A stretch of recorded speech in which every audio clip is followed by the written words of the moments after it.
11 февралда Москва-Орск каттамы боюнча Домодедово аэропортунан учуп чыккан учак кырсыкка кабылып, борттогу жүргүнчүлөрдүн баары каза болду. Саратов авиалинияларынын Ан-148 учагы аба мейкининде 4 мүнөт болгон. Аэропорттон көтөрүлгөндөн кийин кескин түрдө бийиктиги төмөндөп, радардан жоголуп кеткен.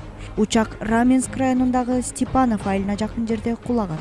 Анын ичинде 71 адам, экипаждын 6 мүчөсү жана 65 жүргүнчү болгон. Кырсыктын болжолдуу себептери катары аба ырайынын катаал болушу, учактын техникалык жактан бузулушу же учкучтун кетирген катачылыгы деген версиялар каралууда.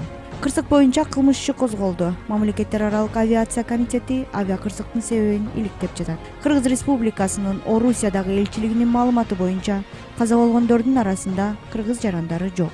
Бүгүн 12 февраль Орусиянын Оренбург облусунда авиакырсыктан каза болгондорго байланыштуу аза күтүү күнү.